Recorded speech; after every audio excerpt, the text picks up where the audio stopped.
के लिए वही साजिश जो पहले बेंगलुरु में की गई, वही साजिश जो पहले दिल्ली में की गई और वही साजिश यूपी के लिए की जा रही थी। आखिर ये कौन लोग हैं? दंगाइयों के साथ किसका हाथ है? ये बड़ा सवाल है। आज इस पर हम बड़ी बहस करने जा रहे हैं। एक बड़ा दंगल होगा 10 का। तमाम खास मेहमान मेरे साथ रहेंगे। आपको बता दें कि आज एसआईटी को जांच रिपोर्ट सौंपनी थी सरकार को, लेकिन तमाम ऐसे तथ्य और निकलकर सामने आ रहे हैं जिनके लिए और समय बेहद जरूरी है और इसीलिए अब एसआईटी इस रिपोर्ट को लगभग बताया जा रहा है कि एक हफ्ते बाद सरकार को सौंपेगी। सवाल तमाम खड़े हो रहे हैं कि आखिर 19 साल की लड़की की एक कथित गैंगरेप और हत्या मामले की मैं जांच करूं तो स्पेशल इन्वेस्टिगेशन की जो टीम थी उसको 10 दिन का समय आखिर क्यों लेना पड़ा? ये बड़ा सवाल। जाहिर है तमाम तथ्य निकलकर सामने आ रहे थे। यह समय यूपी के मुख्यमंत्री योगी आदित्यनाथ का निर्देश भी सामने आया और इससे पहले सीएम योगी ने एसआईटी को 7 दिन के अंदर अपनी जांच रिपोर्ट सौंपने को कहा था, लेकिन इस हिसाब से एसआईटी को आज अपनी जांच रिपोर्ट सौंपनी थी। जिस प्रकार इस पूरे मामले में पीएफआई के लोगों को गिरफ्तार किया गया, 4 लोग गिरफ्तार हुए हैं, इसमें कई लोग ऐसे शामिल हैं जो दिल्ली दंगे में शामिल रहे। अब एसआईटी ने अपनी जांच का दायरा और बढ़ा दिया है। सवाल यह खड़ा हो रहा है कि हाथरस में पीएफआई ने हिंसा की साजिश रची थी, देश में आग लगाना चाहती थी पीएफआई। आखिर दंगाइयों के साथ किस किस के हाथ हैं, आज इस पर भी बात होगी। पहले रिपोर्ट देखिए, फिर होगा 10 का दंगल।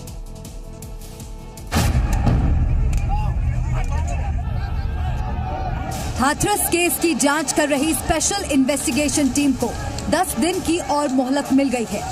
दरअसल पूरे मामले की जांच के लिए एसआईटी को पहले 7 दिन का समय दिया गया था, जिसकी मियाद आज पूरी हो रही थी। लेकिन अब एसआईटी की जांच का दायरा बढ़ा दिया गया है। अब एसआईटी इस बात की भी जांच करेगी कि बूलगढ़ी में पीएफआई ने कैसे अफवाहों को बल दिया और कैसे कानून व्यवस्था बिगाड़ने की साजिश रची। कमाल उत्तर प्रदेश की सरकार है, कोई भी काम समय सीमा के अंदर पूरा नहीं कर पाती है।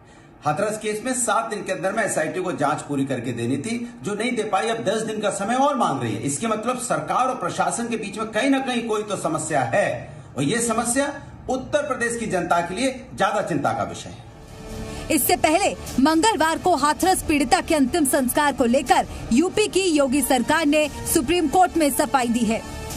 यूपी सरकार ने हलफनामा दायर कर पीड़िता का देर रात अंतिम संस्कार कराने की वजह बताई और अब तक की जांच का ब्यौरा भी दिया। हलफनामे में कहा गया कि हिंसा से बचने के लिए पीड़ित परिवार की मर्जी से अंतिम संस्कार हुआ, क्योंकि बाबरी केस की वजह से यूपी में हाई अलर्ट था। इसके अलावा हाथरस केस पर हंगामा होने का इंटेलिजेंस इनपुट था। सरकार ने कहा कि सुबह गांव में भारी संख्या में लोगों के जुटने का इनपुट मिला था। जाति और समुदाय के नाम पर दंगा करने की तैयारी थी। सफदरजंग अस्पताल से ही हंगामा शुरू कर दिया गया था। भीम आर्मी लगातार इस मामले को जातिगत रंग दे रही थी। कोरोना की वजह से भारी संख्या में लोगों का जुटना मना था। हालात नहीं बिगड़े, इसीलिए रात में अंतिम संस्कार किया गया। इसके अलावा हाथरस मामले में जो सच सामने आ रहा है वो बेहद चौंकाने वाला है। हाथरस केस में अब एक और नया खुलासा हुआ है। पीड़िता और मुख्य आरोपी के बीच पुरानी जान पहचान थी। पीड़िता और आरोपी के परिवार में अक्सर बातचीत भी होती थी। मतलब ये कि इस मामले में कुछ न कुछ तो गड़बड़ है। हाथरस के बूलगढ़ी गांव के लोगों के जो बयान सामने आ रहे हैं वो कई सवाल खड़े कर रहे हैं, जिनका जवाब मिलना अभी बाकी है। ब्यूरो रिपोर्ट, जी मीडिया। तमाम खास मेहमान 10 के दंगल में हमारे साथ जुड़ेंगे। गोपाल कृष्ण अग्रवाल जी प्रवक्ता होंगे भारतीय जनता पार्टी से, अनुराग भदौरिया प्रवक्ता समाजवादी पार्टी से, एमएच खान जी राजनीतिक विश्लेषक हमारे साथ होंगे, मुकेश कौशिक वरिष्ठ पत्रकार हमारे साथ होंगे, एके जैन जी पूर्व डीजीपी रहे हैं यूपी के, हमारे साथ जुड़ेंगे। मेरे सहयोगी सुमित कुमार जो कि ग्राउंड जीरो से लगातार हमें अपडेट दे रहे हैं, वो भी मेरे साथ रहेंगे।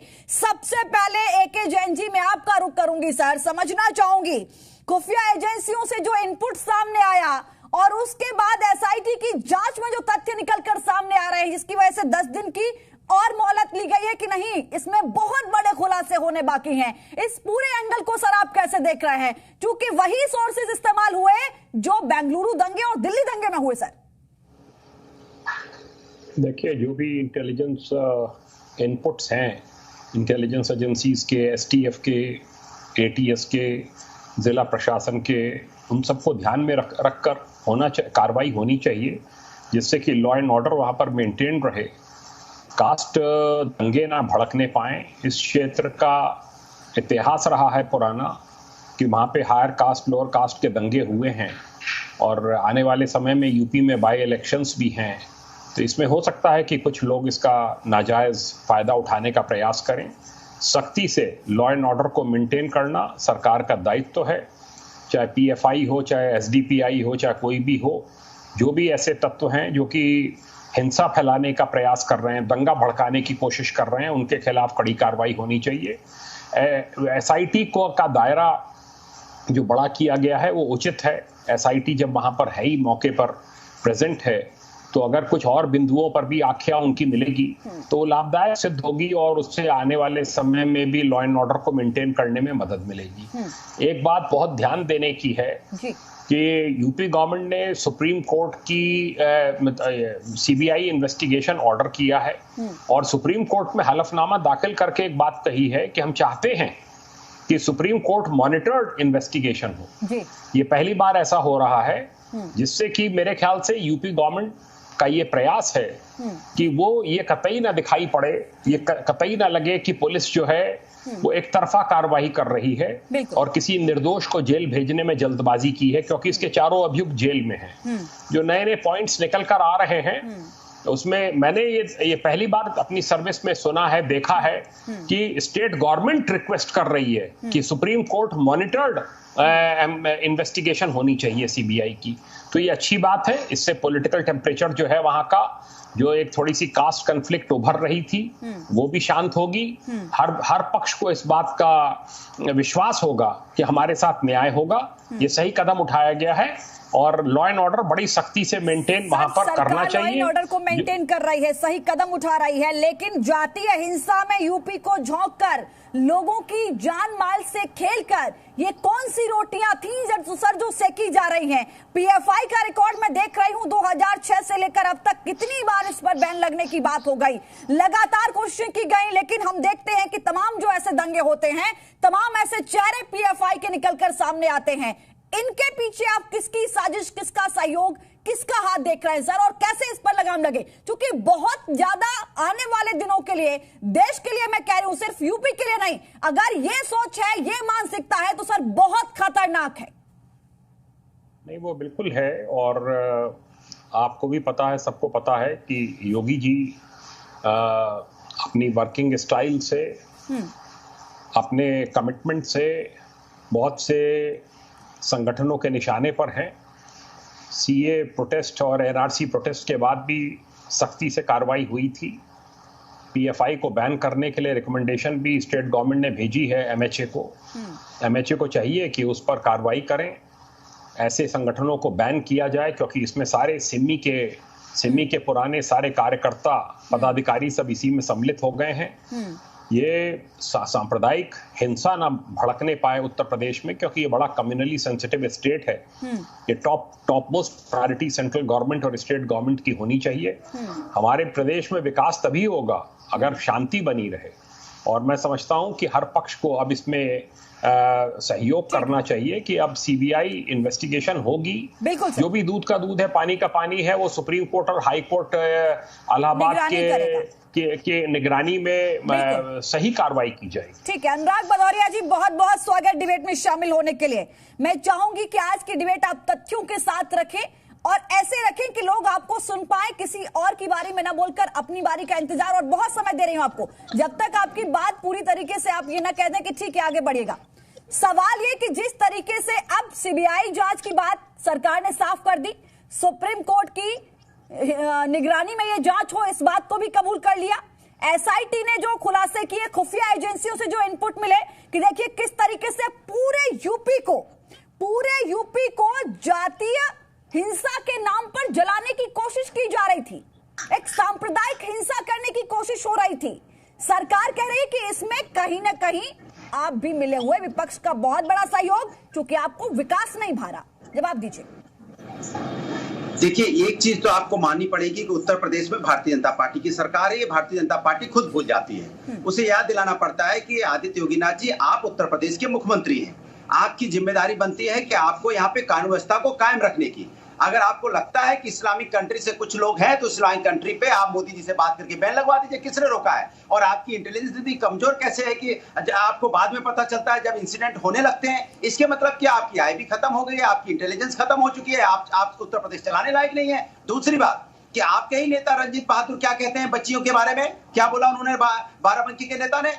कि आवारा बच्चियों के लिए आवारा कह रहे हैं, उसको महिला समाज को गाली दे रहे हैं। ये भारतीय जनता पार्टी के नेता की सोच है। मैं उस बच्ची को, जिसको जानते नहीं पहचानते नहीं, भारतीय जनता पार्टी के नेता रंजीत बहादुर बाराबंकी के कह रहे हैं आवारा बच्चियों को सिक्योरिटी देने की उनके परिवार को क्या जरूरत है? उन पे एसपी को सस्पेंड करने की क्या जरूरत है? जब ऐसी मानसिकता से भारतीय जनता पार्टी काम करेगी, उनके विधायक ने क्या बोला, सुरेंद्र सिंह ने क्या बोला, आप बताइए कि बच्चियां क्यों घर से निकलती? सोचिए, इस मानसिकता की भारतीय जनता पार्टी है। अनुराग जी, अब जब इस मानसिकता से काम करेंगे तो बच्चों का न्याय कैसे मिलेगा? ये आप दर्शकों के साथ अन्याय करते हैं कि मैं वही बोलूंगा जो सोच के आया हूं। आपका सवाल कुछ भी हो, सम्मान कैसे मिलेगा? गलत सर, गलत सर। आपके साथ मैं इस तरह से बात नहीं करूंगी सर। मैंने कहा आप दर्शकों के साथ अन्याय नहीं कर सकते ना। मेरा सवाल पीएफआई पर था। इनके साथ किसका हाथ मिला हुआ है जरा बताइए, और इन पर क्या कार्रवाई होनी चाहिए? अगर सरकार को लगता है और ऐसे लोगों पर समाजवादी पार्टी किस कार्रवाई की मांग करती है? अनुराग भदौरिया, यहाँ बताइए मुझे।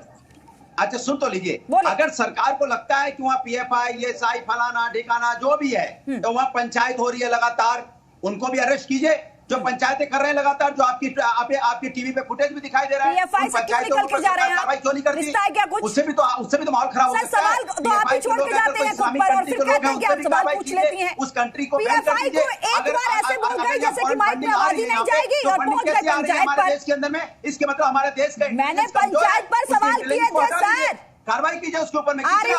भदौरिया, ये चेहरा दर्शक तय कर लेते हैं। दर्शक पर छोड़ देती हूँ कि वो अनुराग भदौरिया के पीएफआई पर बयान न देने को कैसे देखते हैं। मैं छोड़ देती हूँ, ठीक है। आ रही हूँ। एमएस खान जी मेरे साथ जुड़े हैं। एमएस खान, ऐसे संगठन, ऐसे लोगों पर आपकी क्या प्रतिक्रिया है? आप क्या सोचते हैं, कैसी कार्रवाई होनी चाहिए?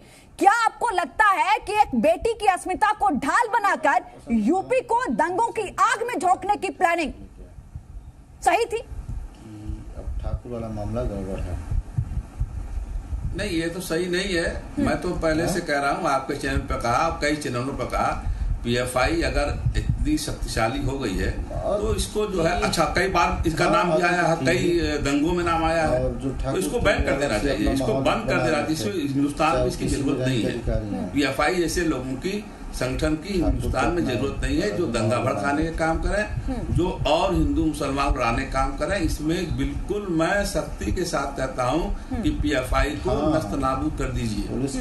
लेकिन सवाल इस बात का है कि देखिए, सीबीआई की जांच अब हो रही है, हो सकता है सुप्रीम कोर्ट की निगरानी में हो रही है, तो कुछ तथ्य सामने आ जाए, लेकिन बहुत से तथ्य जो है लड़की को 2:30 बजे रात में जला देने के बाद समाप्त हो गए, खत्म हो गए।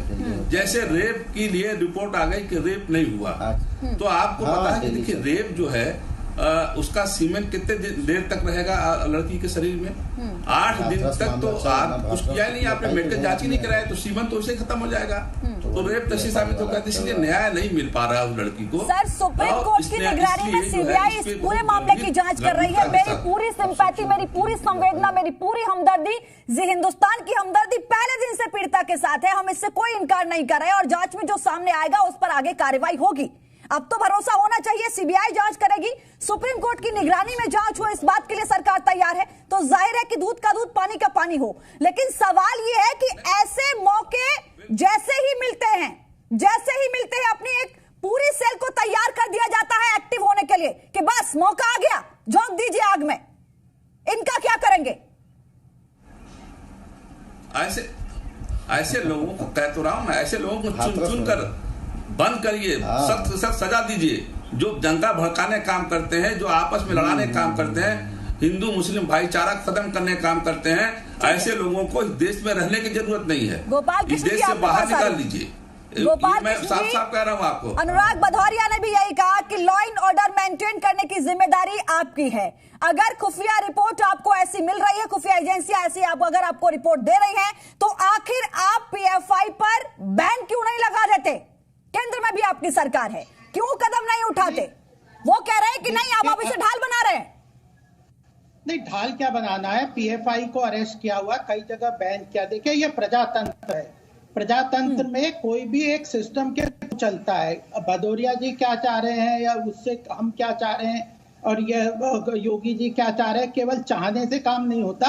किसी भी प्रक्रिया का इन्वेस्टिगेशन होता है। जब ऐसे इमोशनल इश्यूज होते हैं तो अपोजिशन से ये एक्सपेक्ट होता है कि वह अपनी बात को एक प्रजातांत्रिक तरीके से वायलेंस को हटा के, इमोशनल जातिवादी हिंसा बढ़ा के और इस तरह के चीजों को गलत नरेशन क्रिएट करके उनको अनुराग जी, आपका नंबर नहीं है सर, आवाज नहीं जाएगी, शब्द व्यर्थ जाएंगे, थोड़ा रखिए, नंबर पर बोलिएगा, जनता सुन पाएगी सर। भारतीय जनता पार्टी सबसे बड़ी बात ये है अनुराग जी, ये डिबेट का डेकोरम नहीं होता सर। जब आपने बोला, मैंने किसी को नहीं बोलने दिया। आपके लिए भी चिंता का विषय है ये। अनुराग जी, मेरी चिंता का विषय ये है कि आप दर्शकों का टाइम बर्बाद करते हैं। नेता ने उसको आवारा बोला, उस बच्ची को। सर, दर्शकों का टाइम बर्बाद करते हैं। सुन लीजिए ना, डिबेट ओपन करूंगी, उस बच्ची को आवारा बोला, काउंटर क्वेश्चन का पूरा मौका दूंगी सर, एक एक करके महिला है, उसने महिलाओं के खिलाफ बोला है, तो आप तो आवाज उठाइए, हम तो चलो ना उठाए, ये आप महिलाओं की आवाज उठाइए कि बात में बीजेपी। अनुराग भदौरिया, आपको क्या लग रहा है मैं यहाँ क्या कर रही हूँ?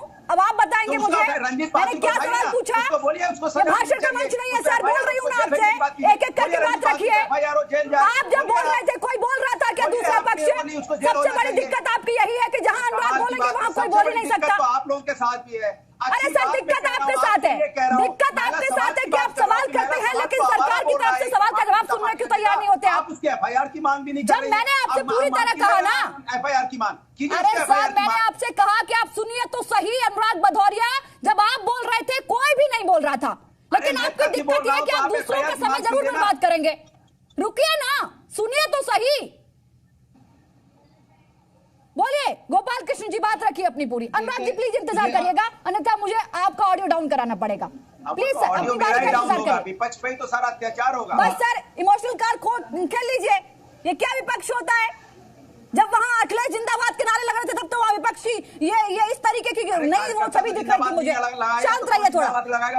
गोपाल जी बोलिए, आगे बढ़ना है मुझे, बाकी मेहमान मेरे साथ है, समय बर्बाद नहीं करना, दर्शकों का समय बहुत। सबसे बड़ी बात यह है कि अनुराग भदौरिया को इसीलिए जनता ने इस गर्त में डाला है, अपोजिशन राहुल गांधी, कांग्रेस। क्योंकि ये समय की नजाकत को ना समझते हैं। इन्होंने हर चीज में राजनीतिक रोटियां सेकने के अलावा, अगर उस बिटिया की इनको चिंता होती तो एक तरीके से एक अलग ढंग से प्रयास करते। पहले इन्वेस्टिगेशन नहीं होने दे रहे। एक बच्ची की हत्या हुई है, उसके साथ जघन्य अपराध हुआ है, तो उसके लिए कानून और सिस्टम एक तरीके से चलता है, उसमें ये पॉलिटिकल कवर देते हैं। अल्टीमेटली हम क्यों कह रहे हैं, पीएफआई और जो हिंसावादी तत्व हैं, ममता बनर्जी को ले लीजिए, राहुल गांधी जी को ले लीजिए, आपके संजय सिंह को ले लीजिए, समाजवादी पार्टी, मायावती, ये सब उसके कैसे दौड़े वहां, जैसे गिद्ध किसी लाश के ऊपर दौड़ते, इस तरह से इन्होंने व्यवहार किया है। किसी को क्या शर्म आनी चाहिए, डूब मरो। एक तो बिटिया के साथ जघन्य अपराध हो गया, उसका परिवार दुखी है, उसको न्याय दिलाना है। हम लोग पूरी तरह से काम करते हो, गिद्धों की तरह मत बढ़ो। गिद्ध भी आपसे ज्यादा अच्छे होंगे भदौरिया, आप गिद्ध की तरह। मैं अनुराग जी के पास आऊंगी, इसके बाद पॉलिटिकल कवर देते हैं, इसका मैं जवाब लूंगी, लेकिन मेरे सहयोगी सुमित इस वक्त मेरे साथ जुड़े हुए हैं। सुमित, जरा बताइएगा, आज रिपोर्ट सौंपनी थी, 1 सितंबर से शुरुआत हुई थी, 1 अक्टूबर से इसकी कि जांच रिपोर्ट आज सौंपेगी 7 दिन के बाद, लेकिन 10 दिन का और एसआईटी को समय लेना पड़ा है। क्या आपको लगता है ये जरूरत क्यों पड़ी? क्यों ऐसे आपको लगता है कि क्या बहुत बड़े चेहरे और बहुत बड़े खुलासे होने बाकी हैं इस पूरे मामले में? क्या जानकारी मिल रही है आपको? जी बिल्कुल लक्ष्मी, बिल्कुल लक्ष्मी, इस पूरे केस की अगर बात की जाए तो जांच का जो दायरा है वो कहीं ना कहीं बढ़ गया है, क्योंकि इस पूरे केस में अब साजिश एंगल की जो जांच है वो एसआईटी करेगी। क्योंकि जिस तरह से पीएफआई पर जो आरोप लग रहे हैं कि पीएफआई ने कानून व्यवस्था बिगाड़ने की साजिश रची और किस तरह से अफवाहों को बल दिया, तो ऐसे में अब जांच का जो दायरा है वो कहीं ना कहीं सरकार ने बढ़ा दिया है और इस लिहाज से ही एसआईटी को 10 दिन की और मोहलत जो है वो मिल गई है। इसका साफ मतलब है कि जिस तरह से हाथरस कांड की जो जांच है वो एसआईटी कर रही थी, अब साजिश एंगल की भी जांच करेगी और पीएफआई की भूमिका की भी जांच करेगी। तो आने वाले दिनों में कई ऐसे बड़े खुलासे जो हैं लक्ष्मी हो सकते हैं, क्योंकि जिस तरह से आपने देखा कि हाथरस कांड के बाद जिस तरह से पूरी घटनाक्रम जो रही है, कहीं ना कहीं अफवाहों के बाद साजिश रचने की एक तरह से जो कोशिश की गई पीएफआई की ओर से, उस भूमिका की जो जांच है अब इस पूरे केस में एसआईटी करेगी। इस लिहाज से ही सरकार ने 10 दिन की जो मोहलत है वो और दी है एसआईटी को कि इस पूरे मामले में दूध का दूध और पानी का पानी एसआईटी जांच करे। मैं आपको बता दूं कि एसआईटी की रिपोर्ट बेहद अहम है, क्योंकि सीबीआई जांच अभी शुरू नहीं हुई है। एसआईटी की जो जांच है उस आधार पर आगे सीबीआई अपनी जांच बढ़ाएगी। तो बेहद महत्वपूर्ण है ये एसआईटी की जांच, और 10 दिन की जो मोहलत जो मिली है वो साजिश एंगल की जांच एसआईटी करेगी। साथ ही जो ऑडियो सामने आ रहे थे सुमित, उनकी भी जांच होगी।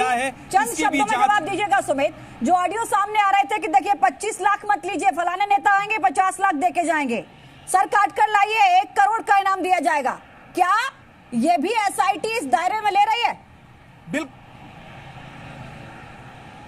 बिल्कुल लक्ष्मी, पूरे मामले की जांच जो है एसआईटी करेगी, क्योंकि एसआईटी की जो जांच है वो एक तरह से हाथरस कांड की अगर बात की तो उस पर लगभग कंप्लीट हो गई थी, लेकिन जो नया एंगल सामने आया पीएफआई की जो भूमिका सामने आई साजिश को लेकर, अफवाहों को बल देने को लेकर, और जो तमाम एंगल की जो जांच थी जिसमें सबसे अहम है साजिश का एंगल, उस मामले की भी जांच जो है वो एसआईटी करेगी। और जिस तरह से जो भूमिका ऑडियो टेप की रही थी, तो चौतरफा जांच जो है उसकी जद में है इस पूरा ये हाथरस कांड, और एसआईटी अब 10 दिनों में अपनी रिपोर्ट, फाइनल रिपोर्ट जो है वो उत्तर प्रदेश सरकार। फिलहाल बहुत शुक्रिया, आपने इतनी जानकारी दी। मैं लौटूंगी। अनुराग भदौरिया, जटिल जातीय समीकरण को साधने के लिए साजिशकर्ताओं की सहायता कौन कर रहा था?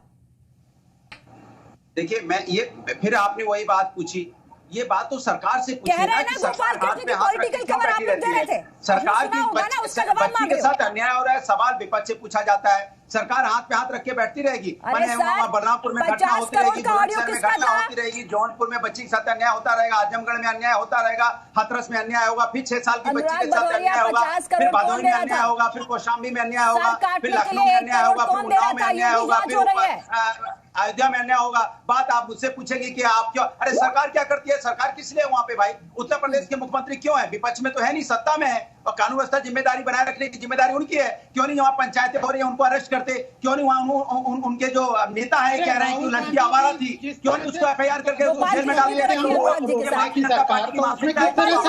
दिया? एक बच्ची जिसको आप जानते हैं, ये पूरा हिंदुस्तान जिसको न्याय दिलाने के लिए खड़ा है, उसमें आपके भारतीय जनता पार्टी के नेता कह रहे हैं आवारा है, वो आवारा बोलेंगे उसके लिए? शर्म नहीं आती आपको बात करते हुए? भारतीय जनता पार्टी के नेताओं को आपको छोड़कर डिबेट चला जाना चाहिए। ये आपकी महिलाओं के प्रति आपका सम्मान है? क्या बयान दिया इसमें मुख्यमंत्री जी ने कि हमारे नेता ने जो आवारा बोला गलत बोला? क्या आवारा बोलेंगे किसी बच्ची को आप? ठीक है, अरे एक बच्ची की मौत होगी जिसको जानते नहीं, उसको रात के अंधेरे में जला देंगे, उसको आवारा बोल रहा है भारतीय जनता पार्टी का नेता? एक सेकंड सुनिए। कोई भी नेता अगर महिलाओं के प्रति ऐसा बयान देता है तो निश्चित तौर पर वो नेता कहलाने लायक नहीं है। दूसरी बात ये कि अगर किसी स्टेट का मुख्यमंत्री, सुनिए पहले पूरी बात सुनिए, अगर किसी स्टेट का मुख्यमंत्री जांच होने से पहले ये कह दे कि लड़कियां बलात्कार कराने अपनी मर्जी से गई थी, तो उसके लिए भी 4 शब्द यहाँ बोलिए। ब्रेक पे जा रही हूँ, बोलिए यहाँ पर। मैं तो बोल रहा हूँ कि महिलाओं के सम्मान के लिए, महिलाओं के सम्मान के खिलाफ जो भी बोलेगा उसके खिलाफ कार्रवाई होनी चाहिए। चिन्मय स्वामी के लिए क्या है वो भारतीय जनता पार्टी ने क्या रिश्ता कहलाता है उनका मुख्यमंत्री से? क्यों नहीं कार्रवाई होती? क्यों नहीं कार्रवाई होती? कुलदीप सेंगर को कार्रवाई करने में कितना टाइम लगा? और कोई भी महिला के महिला का सम्मान नहीं करेगा, उसका अपमान होना चाहिए। महिला का नहीं सम्मान करने वाले का अपमान होना चाहिए। भारतीय जनता पार्टी नहीं बोलेंगे ना, ये दुर्भाग्य है, ये दुर्भाग्य है बेटियों का, ये दुर्भाग्य है बेटियों का। संवैधानिक पद पर बैठकर कोई कहता है कि मर्जी से गई थी, तो कोई कह देता है लड़के हैं, गलतियां हो जाती हैं। छोटा सा ब्रेक ले रहे हैं, यही आपका दो चेहरा सर, दुनिया देख रही है, दर्शक देख रहा है। बहुत छोटा सा ब्रेक ले रही हूँ, बहुत छोटा सा ब्रेक। इसी सवाल के साथ लौटेंगे कि आखिर जो सवाल खड़ा हो रहा है कि दंगाइयों का साथ दिया जा रहा था, कितने हाथ मिले हैं इनको, कितने हाथ, कौन कौन साथ दे रहा है दंगाइयों का? चेहरे बड़े बेनकाब होंगे क्योंकि 10 दिन का समय एसआईटी और मांग रही है। वो कह रही है कि तमाम ऑडियो, तमाम वीडियो और वो तमाम साक्ष्य इकट्ठे किए जा रहे हैं जिनके बल पर सरकार को अस्थिर करने की कोशिश के चलते लोगों की जान माल से खेलने का बहुत बड़ा प्लान हो रहा था। छोटा सा ब्रेक फॉर लौट रहे।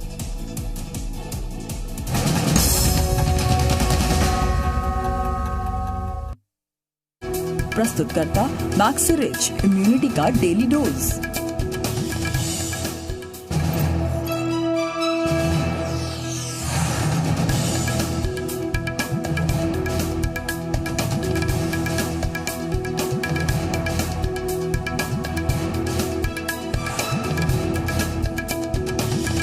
प्रस्तुतकर्ता मैक्सरिच इम्यूनिटी का डेली डोज। बिहार चुनाव पर सबसे बड़ी कवरेज, एनकाउंटर इलेक्शन स्पेशल माधुरी कलाल के साथ रोजाना शाम 4 बजे सिर्फ जी हिंदुस्तान पर।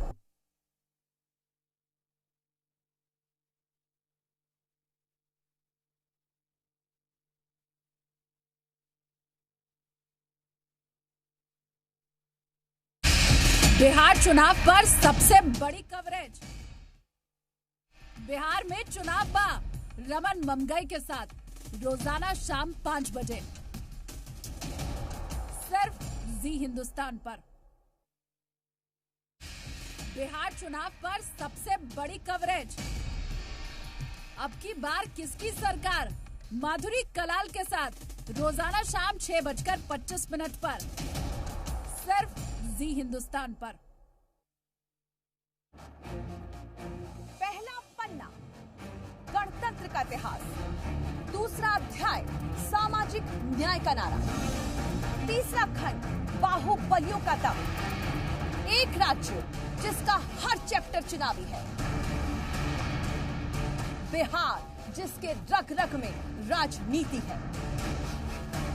जनमत सामने लाऊं, सच दिखाऊं। अब की बार किसकी सरकार?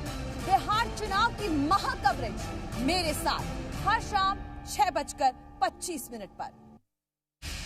बिहार चुनाव पर सबसे बड़ी कवरेज, बिहार में चुनाव बा रमन ममगई के साथ रोजाना शाम 5 बजे सिर्फ जी हिंदुस्तान पर। बिहार चुनाव पर सबसे बड़ी कवरेज, चप्पे चप्पे पर रिपोर्टर, हर सीट का हाल, हर उम्मीदवार की चाल, सबसे बड़ी टीम,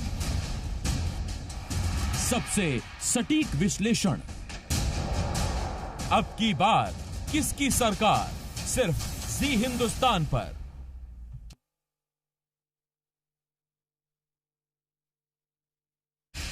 बिहार चुनाव पर सबसे बड़ी कवरेज, एनकाउंटर इलेक्शन स्पेशल माधुरी कलाल के साथ रोजाना शाम 4 बजे सिर्फ जी हिंदुस्तान पर। पहला पन्ना, गणतंत्र का इतिहास। दूसरा अध्याय, सामाजिक न्याय का नारा। तीसरा खंड, बाहुबलियों का दम। एक राज्य जिसका हर चैप्टर चुनावी है। बिहार जिसके रग रग में राजनीति है। जनमत सामने लाऊं, सच दिखाऊं। अब की बार किसकी सरकार? बिहार चुनाव की महा कवरेज मेरे साथ हर शाम 6:25 पर। सफर पर हैं और ढूंढ रहे हैं खबर, खबरों में ढूंढ रहे हैं अपना शहर। टॉप न्यूज, ब्रेकिंग और हर अपडेट तमिल, मलयालम, तेलुगु और कन्नड़, हिंदी के साथ 5 भाषाओं का पंच। सबसे नया, सबसे अनूठा न्यूज ऐप, बस एक क्लिक दूर। जी हिंदुस्तान डाउनलोड करें और बाखबर रहें। बिहार चुनाव पर सबसे बड़ी कवरेज, चप्पे चप्पे पर रिपोर्टर, हर सीट का हाल, हर उम्मीदवार की चाल, सबसे बड़ी टीम, सबसे सटीक विश्लेषण। अब की बार किसकी सरकार? सिर्फ जी हिंदुस्तान पर। जी हिंदुस्तान अन्य 70 चैनलों के साथ न्यूज ब्रॉडकास्टर्स एसोसिएशन का सक्रिय सदस्य है। हम एनबीएसए द्वारा जारी आचार संहिता और निर्देशों का कड़ाई से पालन करते हैं। ऐसे चैनलों से सावधान रहें जो रेगुलेटेड नहीं है। एनबीए का सदस्य होना खबरों की प्रामाणिकता की गारंटी है।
बिहार चुनाव पर सबसे बड़ी कवरेज।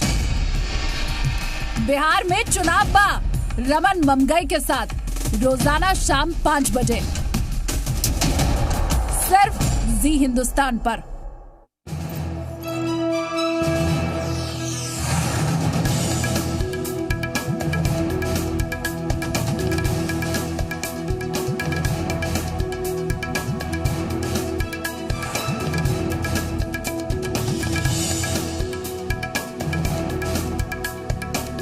प्रस्तुतकर्ता पेट सफा आयुर्वेदिक चूर्ण, पेट सफा हर रोग दफा।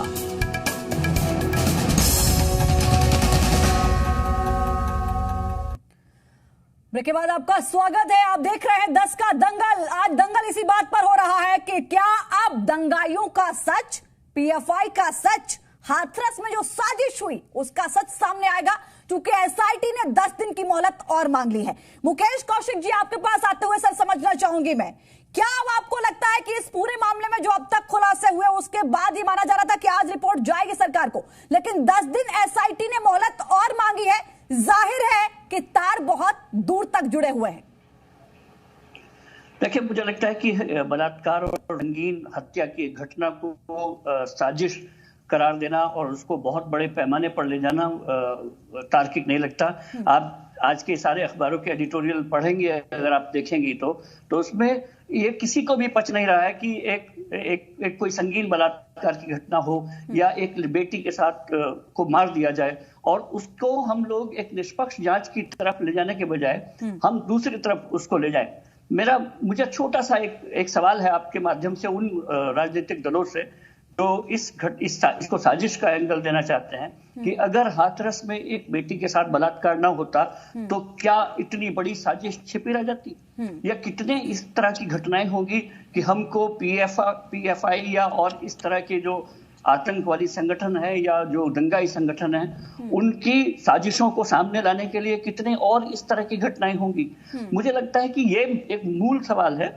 कोई भी अगर सरकार इस हाथरस की घटना से पहले इसमें कोई दो राय नहीं है कि योगी आदित्यनाथ की छवि एक सख्त प्रशासक की बनती जा रही थी। उन्होंने कोरोना को बहुत अच्छे से हैंडल किया, लेकिन अगर इस घटना के बाद वो अपनी पुलिस को ठीक से बताते कि इसमें सख्ती बरतने की जरूरत है, लेकिन सख्ती बरतने की जरूरत उस परिवार के साथ नहीं है जो विक्टिम है, जो पीड़ित है। उसको घेर कर, उसको उसकी पूरी उसकी अंत्येष्टि तक को घेर कर आपने जो सर सवाल प्रशासन पर बिल्कुल सही है आपका, मैं इसको गलत नहीं ठहरा रही। जिस तरीके से बच्ची की रात को लाश को जलाया गया, अंतिम संस्कार किया गया, उस पर सवाल हमने खड़े किए। 5 पुलिसकर्मी सस्पेंड भी हुए, उसमें अधिकारी लेवल के एसपी साहब भी रहे।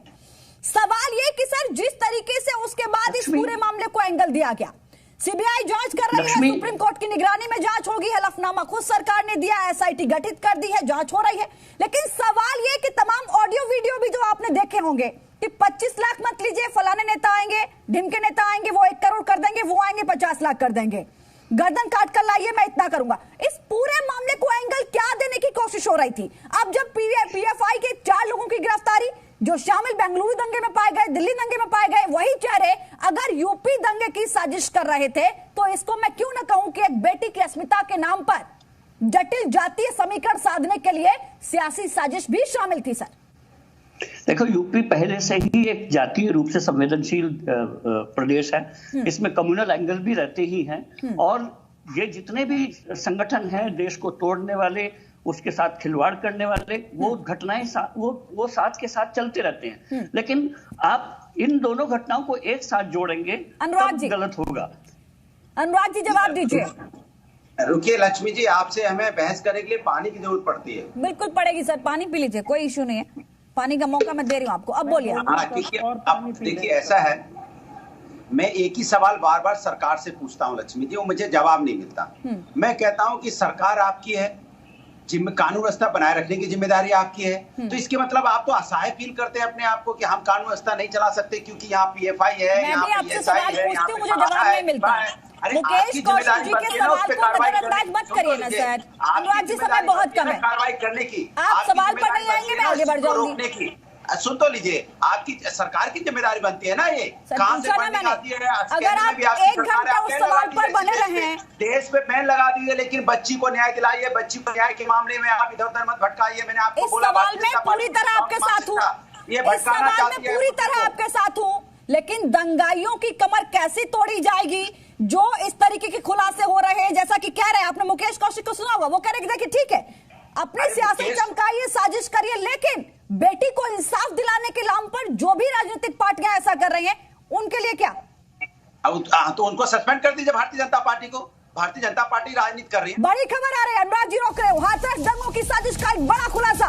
बड़ी खबर इस वक्त आपको बता दूं, दंगा कराने के लिए 100 करोड़ की फंडिंग हुई। सूत्रों के हवाले से ये बड़ी खबर आ रही है, मॉरिशस से भेजे गए हैं 50 करोड़ रुपए। ये देखिए, जिस खुलासे की हम बात कर रहे हैं, एक बड़ा खुलासा इस वक्त जी हिंदुस्तान आपके सामने कर रहा है।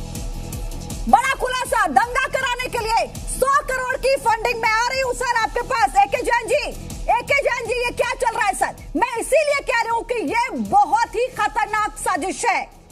मजहब के नाम पर मजहबी फंडिंग हो रही है सर।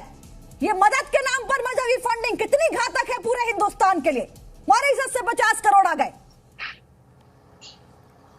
यूपी में जैसे पहले कह चुका हूं, यूपी कम्युनली बड़ा सेंसिटिव स्टेट है और बड़ी सख्ती से इसको गवर्न करने की जरूरत है।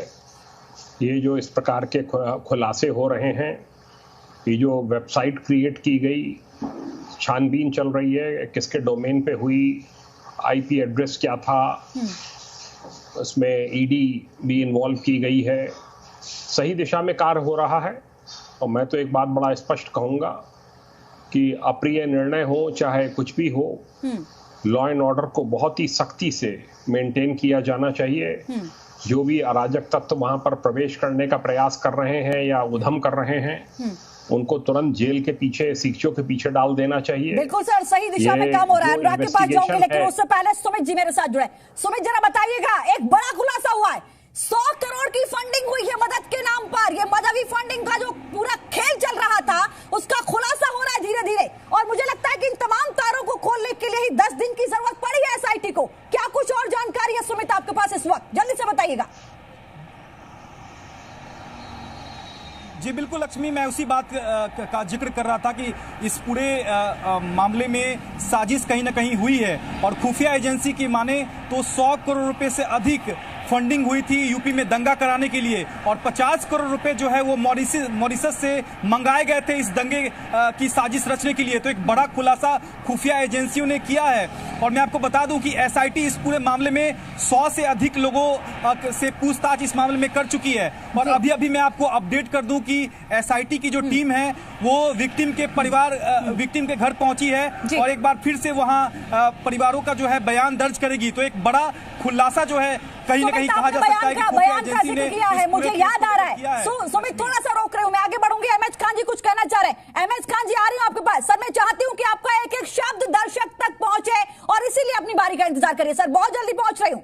एमएच खान जी आपके पास आ रही हूं, माफी चाहूंगी अभी आपकी आवाज नहीं आ रही इसलिए शब्दों को जाया मत करिए। सर सुमित, आपने कहा कि बयान पिछले दिनों से देखने को मिल रहा है कि कुछ लोग रिश्तेदार बनकर बैठे हैं, बता रहे हैं उस परिवार को कि आपको बयान कैसे देना है, उसको बयान कैसे देना है, आपको क्या करना है, कैसे मैनिपुलेट किया जा रहा है। वो रिश्तेदार जो एकदम इंग्लिश में बात कर रहे हैं, परिवार को हिंदी बोलने में दिक्कत होती है, मेरी सिंपैथी उनके साथ है, संवेदना साथ है, लेकिन ऐसे लोगों को रिश्तेदार वो कौन लोग हैं, किस पार्टी से हैं, किस संगठन से हैं, क्यों परिवार को गुमराह कर रहे हैं?